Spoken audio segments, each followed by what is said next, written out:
Hi folks, today we're going to take a look at an update to the North Cal Cop Watch arrest, where he goes on an e-begging spree to ask for money to pay for his own stupidity.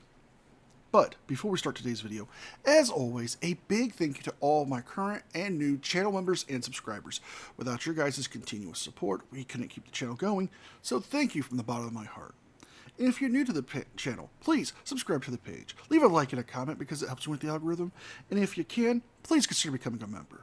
With all that being said, let's enjoy today's video. So yeah, we're going to discuss a few things. We're going to talk about what I can speak on. And I know a lot of you guys have expressed your concerns. You guys have reached out via Messenger on Facebook. You guys have sent me emails. You guys have commented on all my videos.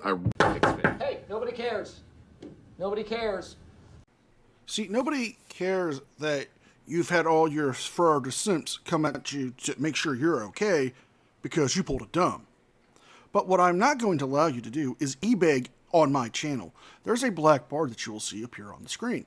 I'm doing that to block out his PayPal link, which he is using to beg for money for his attorney fees. And I am not going to allow that here. Really appreciate you guys. Thank you so much. Everything's good. As far as, obviously, I'm free. I'm not in custody. You will be. You will be. I did post a live stream. Was it yesterday? Yeah, yesterday. On the way to go speak to the lawyer, and I was advised to remove that live stream. So there's only so much information that I can share, because as you guys know, the police are monitoring this channel. There's probably a troll in the chat right now, so mods, be ready. They monitor this channel. The district attorney is probably monitoring this channel. Anything I say on this channel can and will be used against me in this current case. Yes. A lot of people have been commenting. They want to see my footage. Well, let me share something with you guys. The police want to see my footage also. Did you know that? And they haven't. I am under no obligation to help them in their investigation, and I will not. Yes, you don't have a right to help the police in their investigation. However, that footage, it can be subpoenaed. They can subpoena your phones. They can subpoena your computers. And they can actually take those devices away from you and get a court order to look at those devices to find that footage. But what's the real reason why you're hiding this footage? More than likely, it's because it shows you in a bad light. More than likely, it shows you being the aggressor and discharging your pepper spray, which you weren't supposed to have because you were a convicted felon. So Dublin Police Department is probably monitoring this, watching this channel right now. So let's give them a wave. Hello. There's certain things I can talk about, some things that I can't. I have to be very, very careful with my wording. There is an active case currently. I'm out on bail. Bail was $10,000. And, you know, I posted the $1,000 10% bond. I had court today. Today was the arraignment. So there's a few things that I want to talk about in regards to this case. Put a 1 in the chat if you guys have seen Vigil Antioch's footage, or We the People's video, or Midwest Accountability's video, or TCS's video. Put a 1 in the chat if you've seen the... Or you can put a 1 in the chat if you've seen my video. But all jokes aside, this guy is probably right. You know, the police and prosecution are more than likely watching his channel, waiting for him to upload or drop a video or a live stream about this particular incident. And more than likely, if they are not watching it, they're probably working on getting a subpoena ready to seize his electronic devices to get that video, because the video more than likely shows him in a negative light. And, well, hearing him in his friend's video, it did paint him in a negative light. Because one, he's a felon with a pepper spray that he's not supposed to be having, and two, he did not meet force with force, which is the law for California. Footage from the incident, timeline of the events. Let's go over timeline of the events, okay? I could talk about that. Timeline of the events, around about 1:45, 1:50 p.m. on Wednesday afternoon, Vigil Antioch and I had just completed a First Amendment audit at the City Hall in Dublin, and everything went absolutely perfect. It went really well. Okay. The government employees treated us with respect. There was no issues. Nobody freaked out. And right across the parking lot is the library, the Dublin Library. So Vigil Antioch and I were discussing the next place that we had on our list that we were going to go to, and we see the library, and we say, well, let's go to the library. Let's go do an audit at the public library. Why not? I've done a few of them. I haven't had any issues with any libraries in any audits that I've done. So let's just go check it out, right? Let's just go see if they respect our rights. Peacefully record. And if you guys know me and you guys have seen my videos, I am not there to agitate anybody. I'm not there to start a riot. I'm not there to fight anybody. My intentions are, number one, to exercise my rights peacefully. Number two, to educate anybody that I come in contact with. And I always want to de-escalate. I'm there for education, not confrontation. So shenanigans. Nah, nah, nah, nah, nah. Shenanigans. Nah, nah, nah, nah. And we're going to have to call shenanigans here. Because the simple fact of the matter is this. I've covered several of your videos. And in those videos, you haven't tried to de-escalate. You've only escalated the situation.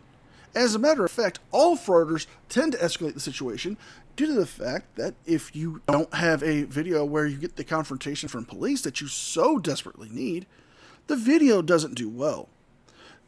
And you can put a clickbaity title on there, but even then, it hurts you in the long run because the algorithm will stop putting out your videos. Because people will start spreading the word that you put out clickbait. People like Immigrants Press, DirectD, DMA, all use confrontation to get people to come to their channel. They use these tactics. Because why? The more eyes they get, the more dollars they can make. Guys have followed my channel for a while. You know that to be true. It's about 1:50 p.m. We're leaving City Hall. We go across the way to the parking lot. I'm not expecting anything crazy to happen, right? Vigil Antioch and I, we walk in. Vigil walks in front of me, and I stay back because I like to separate, right? I like to do my own thing, personally. I feel like I conduct myself pretty respectfully, you know? You're lying. I'll let Vigil go do his. He likes to wander around anyways, and he likes to talk to people. He's a talker. If you guys know Vigil Antioch is a talker. He loves to talk. So I love Vigil Antioch to death, man. He's one of the very first cop watchers, auditors that I linked up with when I started my channel, and then Anthony X was the second. So those two I hold very close to me. They're my road dogs. I appreciate them so much. And, you know, so we walk in, Vigil goes in front of me, and I hang back, and there's an entryway, and then there's a bunch of flyers on the wall, and then there's the desk in the front where the librarian staff are at. And I notice right when I walk in, they're already freaking out. The two ladies, the two managers. Dramatization may not have happened. They're already stressed out. They're already freaking out. They're not sure what's going on. They just see two guys with cameras, and we got monopods. Vigil's got a microphone on his, so, you know, it's a little startling for people that are not familiar with First Amendment audits. However, we just left City Hall. Everything went well, so I'm thinking in my head, okay, these people are probably educated, right? It's right across the parking lot, literally 100, 200 feet from where we were just at. There's no way that these people can't be educated, right? I hang back. I'm filming the community board with the flyers, which is right next to the front desk with the employees. And I noticed that they're looking at Vigil. They're looking at me. They're looking at Vigil. One of the employees goes back in the back room immediately, So I'm thinking, okay, she's probably going to call somebody. She's probably going to go hide, because we see this all the time when we go do audits. People feel uncomfortable, so they want to go hide. And then she comes back out and she looks just pale, like just terrified. She's scared. She's scared for her life. Two men with cameras. Well, maybe she went back there to see if you guys were supposed to be there, or if there was some kind of event that she wasn't aware of. And you did bring up a valid point. It's not common to see people walking around with tripods and gimbals and all these big microphones in a public place like that. I mean, it's just not common. And you're taking pride in the fact that you might have freaked her out. I mean, are you some kind of degen? What am I saying? Of course you are. Oh no! Two men with cameras! So Vigil walks through, goes into the book section. I hang back, I'm looking at the flyers. I'm paying attention to the employees out the corner of my eye, and I'm filming. I'm mainly focusing on the public information on the wall. I'm not intentionally filming anybody, even though I can. I have the right to. But we're not there to stick cameras in people's faces like most people say. And so, not even a few minutes into this audit is when the patron, the bystander, and Vigil Antioch intervene with each other and have that confrontation deep inside the library. And now I'm not there yet. I finish my business in the front by the desk, and I start walking in through the entryway, and I come up to the very first section of tables. And immediately I was stopped by one of the managers, and she comes up to me and she's telling me, hey, you can't film. She said, this is what she says. She says, you can film in here, but you can't film people. Can't film any people. And I do what I do. I play dumb. I said, oh, really? Oh, you were just acting dumb? I thought you were dumb. I mean, harassing people at a public library or in a public place in general is just dumb. Especially when you can clearly see that somebody is highly agitated by them. And, well, making up lies to cover your tail, it's not going to help you in court. So, maybe if you would stop breaking the law and just tell the truth, you might avoid situations like this. Are you sure? Are you sure about that? Oh, yeah, look at that. You guys see that? See that little red mark? That's the rug burn from when my face hit the ground. Rug burn. Got another one on my elbow, too. So she stops me in my tracks and starts telling me that I can film, I can record in here. She says that. You can record in here, but you can't record people. And I said, oh, really? Are you sure about that? She said, yes, you need their consent. she's crazy. Oh, man, that's so crazy. She said, yeah, you need consent. And so I tried to explain to her that, I have every right to be here and film, and, we're doing a First Amendment audit. I say all these things. She wants nothing to do with anything I'm saying. Her whole goal. So we're walking through. She stops us. We try to educate her. And as I'm talking to her, I can see Vigil and the guy over at the pillar. They're having their little talk, right? But I see that the individual is a little hostile. He's a little aggressive. And so I immediately break the conversation from her because now I need to go and back up Vigil Antioch because I need to be there just in case something happens, not necessarily to fight, but to record from an alternate angle. That's why I came up there. Now, I stop about 10 feet from both of them, so I'm a little ways away. I'm not invading anybody's space. I'm not being a threat to anybody. And if you guys have seen the video, you guys see what happens. Vigil Antioch and I feel, do a really good job at remaining calm and educating this individual, explaining the laws, and de-escalating the situation. Because that's our goal, is to educate and de-escalate. No, you're lying. You're lying. What makes you lie?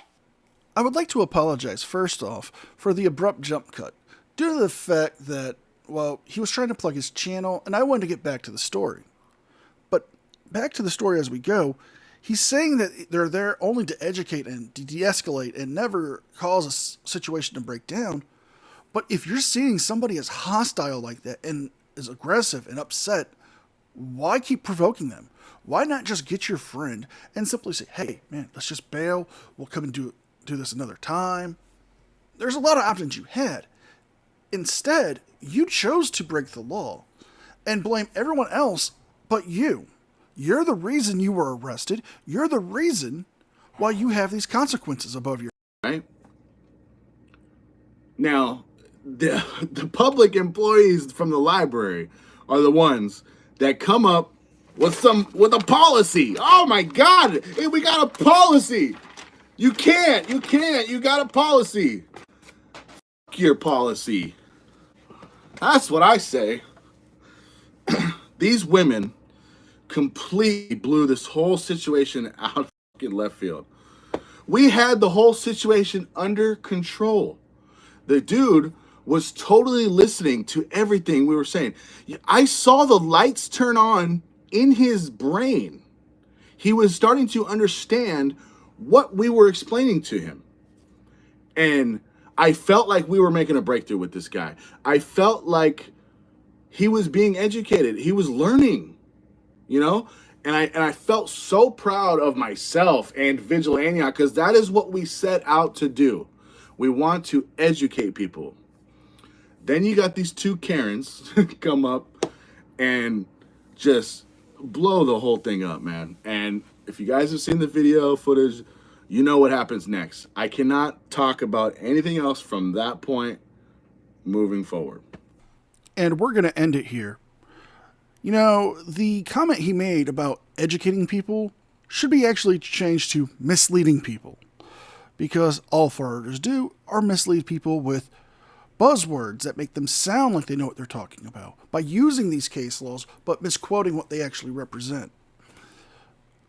So if you guys like this video, please like, share, and subscribe. Leave a thumbs up and a comment because it really helps me with the algorithm. And if you can, please consider becoming a member. With all that being said, be well, be safe, and I'll see you guys next time. And a special thank you to all members of the news team. Without your guys' continuous ongoing support, I couldn't keep the channel going, so thank you from the bottom of my heart.